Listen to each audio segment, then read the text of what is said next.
이번 시간에는 전기기기 변압기에 대해서 이론과 기출문제 내용 풀어보도록 하겠습니다. 자, 변압기의 구조입니다.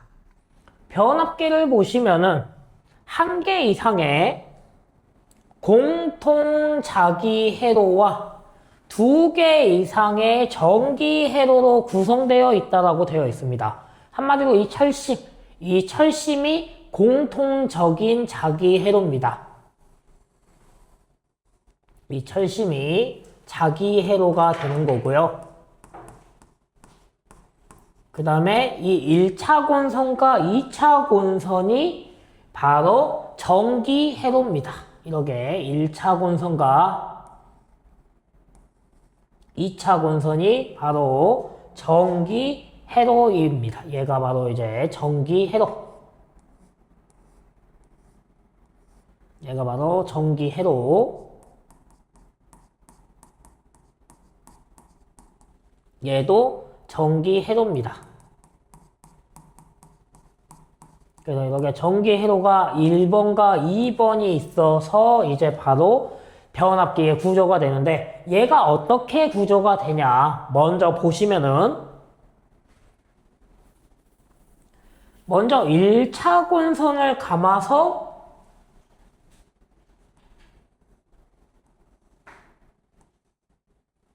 1차 권선을 이렇게 감아서 여기에 교류 전기를 투입을 시킵니다. 그러면 1차 권선에 교류 전기가 가면은 여기에 바로 이제 1차 전류가 흐르게 될 겁니다. 그러면 1차 전류가 흐르면은 이 철심에도 뭐가 흐르기 시작하는 거예요? 전자석이 되면서 철심에도 자석이 흐르게 됩니다. 그럼 마찬가지 이 자석이 어디에도 흐르는 거예요? 2차 권선에도 자석이 흐르게 되면서 이 2차 권선에도 바로 뭐가 발생하게 되는 거예요?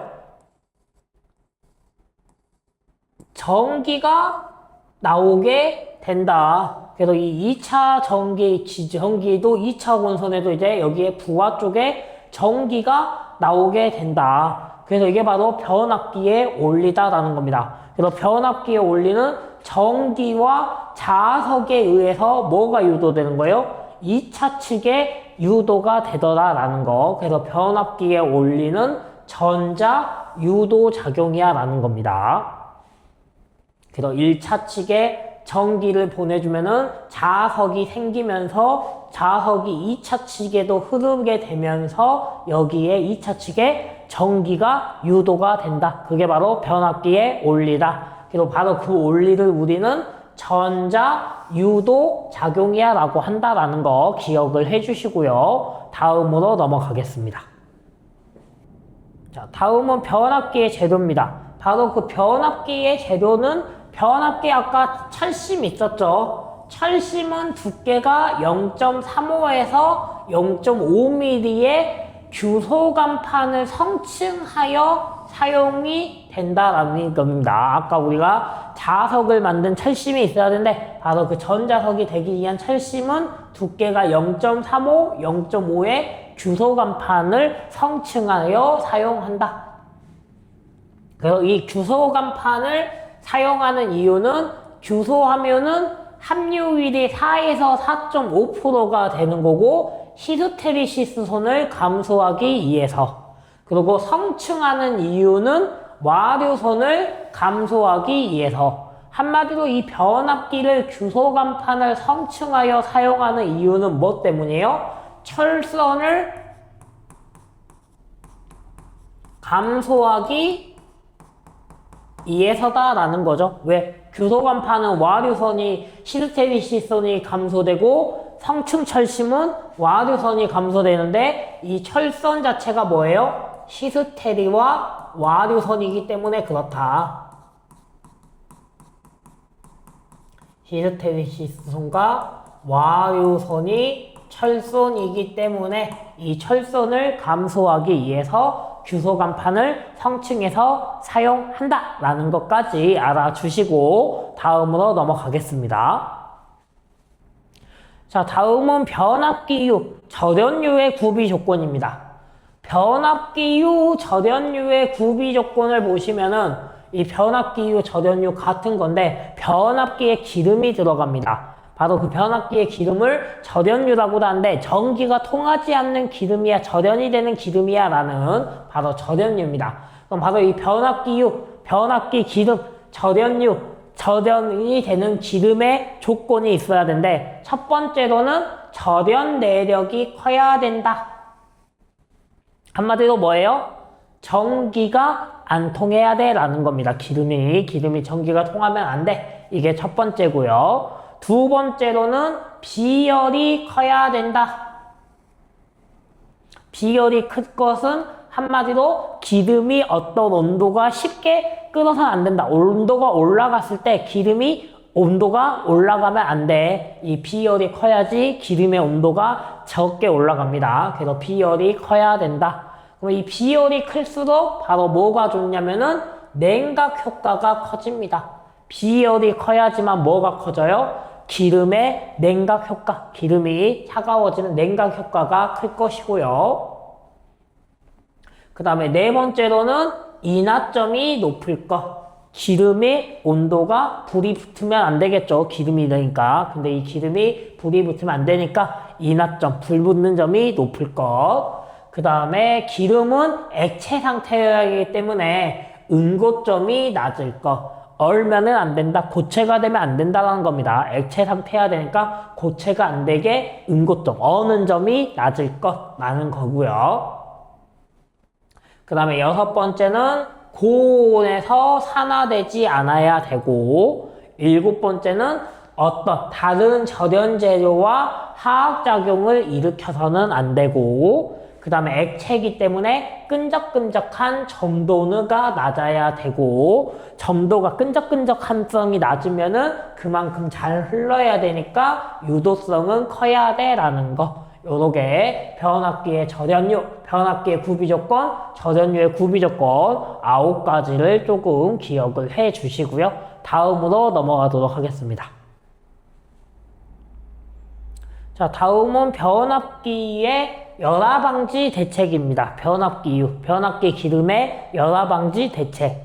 변압기 기름도 마찬가지 열이 발생하거나 온도가 올라가는 것을 방지해줘야 되는데 그 방지 대책은 첫 번째 브리더,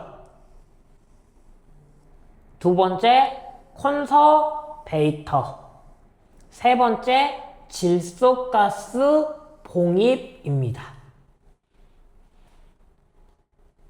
이렇게 열화 방지는 세 가지, 브리더, 콘서베이터, 질소가스 봉입이 바로 변압기의 열화 방지 대책이고요. 브리더는 뭐 하는 거예요? 공기 중에 습기를 흡수하는 거 브리더.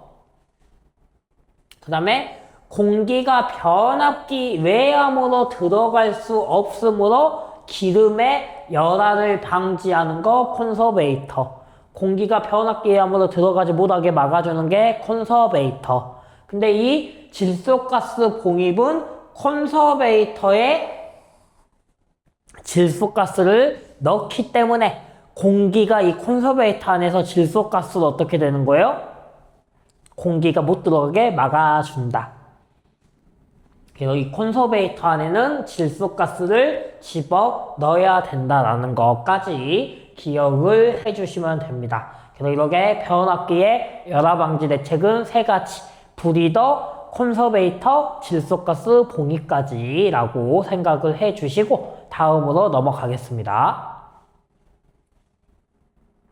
자, 다음은 변압기의 내부 고장 보호입니다. 변압기 내부 고장 보호도 세 가지인데 첫 번째 차동 개정기, 두 번째 비율 차동 개정기, 세 번째 부홀즈 개정기. 요렇게 세 가지가 바로 변압기의 내부 고장으로부터 보호해 주는 거. 그러면 이 차동 개정기는 뭐로부터 보호하냐? 전류의 차를 이용해서. 차가 발생하면은 개정기가 작동되는 거, 차동 개정기. 그 다음에 비율 차동 개정기는 전류차의 비율을 이용하는 거. 비율, 퍼센트지, 바로 그 비율을 이용하는 거 비율 자동 계정기. 그냥 전류차를 이용하면은 자동 계정기. 그 다음 부월즈 계정기는 유증기를 검출하여 차단하는 거. 부월즈 계정기. 그래서 부월즈는 유증기가 나오면은 그걸 보호해주는 거, 부월즈 계정기. 근데 이 부월즈 계정기는 설치 위치가 시험에 나옵니다. 물어봐요. 부월즈 계정기를 어디에 설치해야 되냐? 유증기를 검출해서 차단하는 이 부월즈 계정기의 설치 위치는 변압기, 주탱크와 콘서베이터 사이에 설치한다라는 거. 변압기, 주탱크 또는 변압기 본체.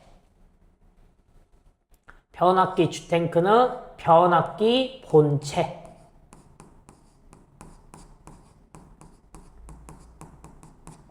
변압기 본체야 라고도 나올 수가 있다라는 거 기억을 해 주시고요. 다음으로 넘어가 보겠습니다. 자, 다음은 변압기의 냉각 방식입니다. 변압기도 식혀줘야 되는데 냉각을 하는 방식은 첫 번째로 건식, 잔행식, 건식, 풍냉식, 유입, 잔행식, 유입, 풍냉식, 유입, 송육식이 있는데 일단은 여기서 자는요.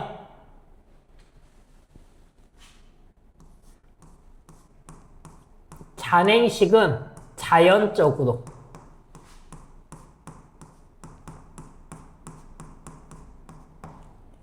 풍은요 인위적으로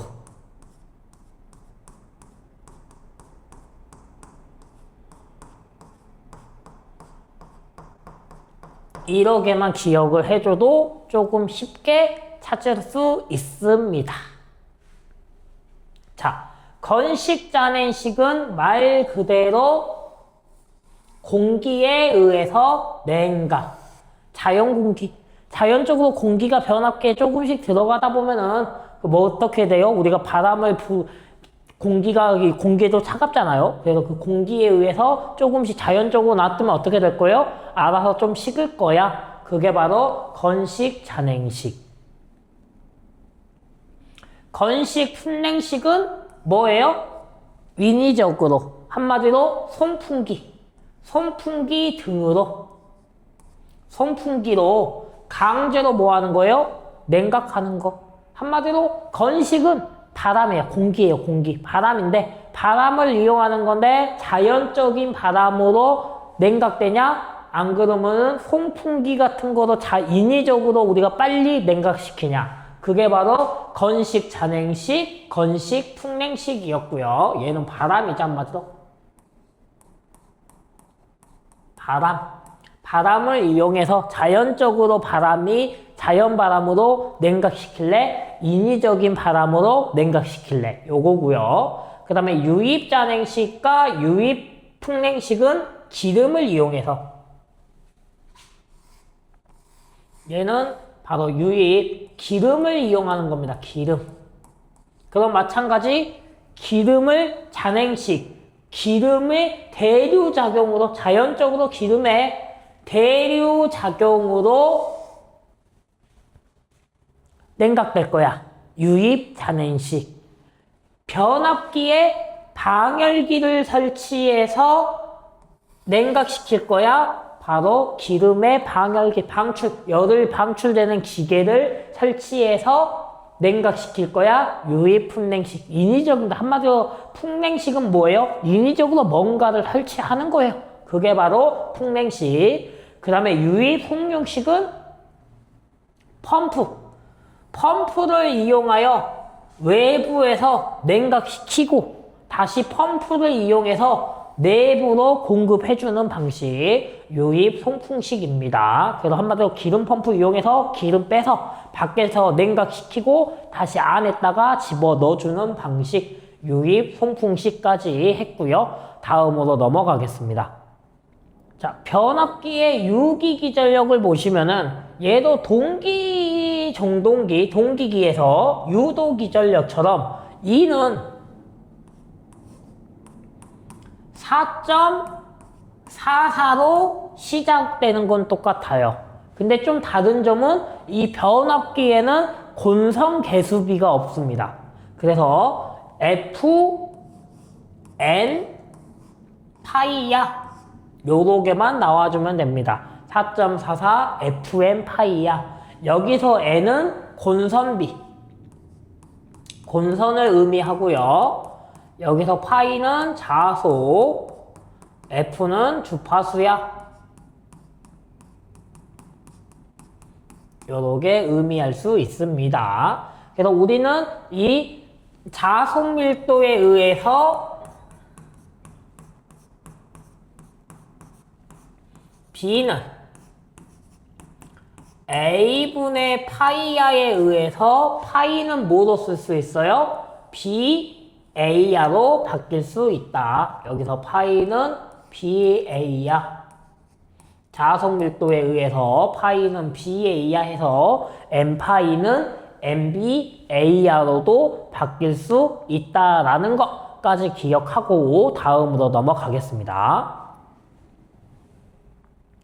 자, 다음은 변압기의 곤수비입니다. 곤수비 A는 말 그대로 곤수의 비로도 볼 수 있습니다. 그래서 곤수비는 2차분의 1차로 볼 겁니다. 2차분의 1차 곤수비. 2차 곤수분의 1차 곤수로 곤수비 A를 구할 수 있고요. 또 이 곤수비는 뭐로도 구할 수 있냐? 2차 전압분의 1차 전압으로도 곤수비 A를 구할 수 있습니다. 그리고 이거는 이제 전압비로 구한다면은 A는 전압비라고도 할 수는 있습니다. 근데 대부분 A는 그냥 곤수비로 보고 있어요. 그리고 곤수비 A는 또 뭐로도 구할 수 있냐면은 루트 씌우고 2차 저항분의 1차 저항으로도 구할 수가 있고요. 또 이거 곤수비 A는 루트 씌우고 2차 임피던스 분의 1차 임피던스로도 구할 수 있고요. 마지막에 전류로도 구할 수 있는데 전류만 1분의 2가 됩니다. 다 2분의 1, 2분의 1, 루트 2분의 1, 루트 2분의 1이었잖아요. 근데 얘만 뭐예요? 전류만 1분의 2야 라는 거. 전류만 1차분의 2차입니다. 나머지는 2차분의 1차인데 전류만 1차분의 2차야 라는 이 곤수비는 변압기에서 필수적으로 알고 있어야 됩니다. 그래서 곤수비 A는 변압기에서 필수적으로 조금 알고 있어야 돼 라는 거, 이거를 알고 있어야지 다음 거를 넘어갈 수가 있어서 이걸 기억을 해주시고 다음 거를 한번 넘어가 보겠습니다. 자, 다음 걸 보시면은 1차 및 2차의 한산이라고 되어 있습니다. 얘는 지금 뭐예요? 1차 거를 2차로 만들어봐 라는 겁니다. 1차가 얼마 주어졌으면은 2차 측은 어떻게 구해 이건데, 마찬가지로 얘는 뭘 기억하고 있으면 쉽냐? 곤수비를 알고 있어야 됩니다.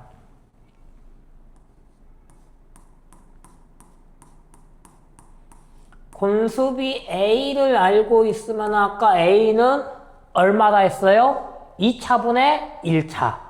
2차 곤선분의 1차 곤선. 2차 전압분의 1차 전압. 루트 씌우고 2차 저항분의 1차 저항. 루트 씌우고 2차 임피던스분의 1차 임피던스. 전류만 1차 전류분의 2차 전류. 요렇게만 바뀐다 했습니다. 근데 여기서 뭐 원하는 거예요? 2차 구해봐. 그럼 2차는요? 2차 곤선 N2는 어떻게 구할 수 있어요? A분의 N1으로 2차 곤수 구할 수 있고, 2차 전압은 어떻게 구할 수 있어요? V2는 마찬가지로 A분의 V1으로 구할 수 있고, 그 다음에 이 R2를 구하려면은 일단은 이 루트를 없어져야 되기 때문에 A가 제곱으로 바뀌어야 됩니다. 루트가 없어져야 되니까. 그래서 R2는 A의 제곱분의 R1이 된다라는 거 알 수 있고, 임피던스도 마찬가지로 루트가 없어져야 되니까 A의 제곱분의 1차 임피던스야 라는 거 알 수 있고, 전류만 2차가 달라지니까 I2는 I1이야 라는 걸 알 수 있겠네요. 요게 바로 2차를 구하는 거, 바로 이 2차를 구해봐 하면은 곤수비를 이용해서 2차 측으로 환산할 수 있어를 기억을 해주시고 다음으로 넘어가 보겠습니다. 자, 다음 거는 뭐예요? 이번에는 1차로. 2차를 1차로 구하라 했으니까 얘도 마찬가지로 곤수비부터 A는 2차 곤수분의 1차 곤수는 2차 전압분의 1차 전압은 루트 2차 저항분의 1차 저항은 루트 2차 임피던스분의 1차 임피던스는 1차 전류분의 2차 전류야. 요렇게 나왔고, 이번에 1차 구하래요. 그러면 NO는요? A, N2로 구할 수 있어. V 온도요? A, V2로 구할 수 있어. 1차 저항은요? A 제곱 2차 저항으로 구할 수 있어. 1차 임피던스로요? A 제곱 2차 임피던스로 구할 수 있어. 1차 전류만요? A분의 I2로 구해야 돼. 왜? 전류만 1차, 2차가 바뀌니까 요거만, 그래서 곤수비만 기억하고 있으면은 1차 한산이냐 2차 한산이냐 구할 수 있다라는 거 기억을 해주시고 다음으로 넘어가겠습니다. 자, 다음은 변압기의 전압변동률인데요. 이 전압변동률은 두 가지로 구할 수가 있습니다. 첫 번째 전압변동률은 우리가 배웠던 거. 입실로는 전격 전압분의 무브와 전압 빼기 전격 전압 곱하기 100. 얘를 배웠었죠. 근데 단 여기서 변압기는 무슨 전압이 있었어요? 1차 전압과 2차 전압이 있었어요. 그래서 여기에 뭐가 들어가줘야 되냐면은 바로 2차 전압이 들어가줘야 됩니다. 2차 전압. 그래서 얘들은 무슨 전압이 들어가줘야 돼요? 2차 전격 전압. 2차 전격 전압분의 2차 무브와 전압 빼기 2차 전격 전압 곱하기 100. 그래서 변압기는 1차 전압과 2차 전압이 있는데 전압 변동률을 뭐로 한다는 거예요? 2차 전압을 이용해야 된다라는 거. 그래서 2차 측 전격 전압, 2차 측 무브와 전압, 2차 측 전격 전압이야 라는 거. 이게 첫 번째로 구할 수 있는 방법이고요. 두 번째 방법은 바로 입실로는 P 코사인 세타 플러스 Q 사인 세타입니다. 바로 얘를 이용하는 건데 여기서 P는 퍼센트 저항 강화를 의미하고요.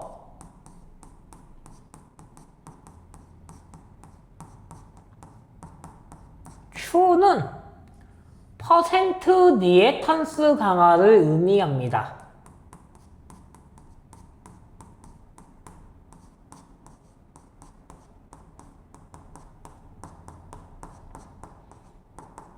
그래서 P와 Q는 주어질 거고, 그래서 퍼센트 저항 강화에다가 역류를 곱해주고 더하기 퍼센트 리액턴스 강화에 무효율을 곱해주는 걸 더해주는 게 바로 전압 변동률이 얼마냐를 나올 수 있다라는 거고요. 이렇게 전압 변동률 2개 나왔고, 그 다음에 세 번째로 나오는 거는 퍼센트 임피던스 강화입니다. 한마디로 퍼센트 임피던스 강화, 전압 변동률의 최대치를 구해봐 라고 하면은 전압 변동률의 최대치는 루트 P의 제곱분의 플러스 Q의 제곱으로 구한다라는 거. 루트 P의 제곱 플러스 Q의 제곱으로 퍼센트 임피던스 강화 또는 전압 최대 변동률, 최대 전압 변동률을 구해봐 라고 하면 입실론 맥스는 입실론의 전압 변동률이죠. 그래서 전압 변동률 맥스 값, 최대 전압 변동률 값을 구해봐 라고 하면은 루트 P의 제곱 플러스 Q의 제곱으로 구할 수 있다. 그리고 단락전류 하면은 IS는 퍼센트 임피던스 분의 100 곱하기 IN으로 단락전류를 구할 수 있다라는 것까지 기억을 하고 다음으로 넘어가겠습니다. 다음은 변압기의 손실입니다. 변압기의 손실은 첫 번째 무브화선이 있는데 무브화선은 철선이라고 하는 거고, 이 철선은 히스테리시스 선과 와류선으로 이루어져 있다. 그래서 철선은 PIR라고 하는 거고요. 히스테리시스 선은 PH, 와류선은 PER라고 한다라는 겁니다. 그래서 철선은 히스테리와 와류선으로 이루어져 있다. 그래서 히스테리시스 선은 철선의 약 80%의 비중을 차지하고, 히스테리시스 선은 KHFBM 1.6승. 여기서 자속 밀도의 1.6승이야 라는 거고요. 그 다음에 와류선은 KETFBM 제곱, 자속 밀도의 제곱이야 라는 거, 요걸 기억해 줘야 됩니다. 와류선은 히스테리시스는 자속 밀도의 1.6, 와류선은 자속 밀도의 제곱이야 라는 거. 자속 밀도의 제곱이냐, 자속 밀도의 1.6승이냐, 히스테리시스는 자속 밀도의 1.6승, 와류선은 자속 밀도의 제곱이야 라는 거까지 기억을 해주고 다음으로 넘어가겠습니다.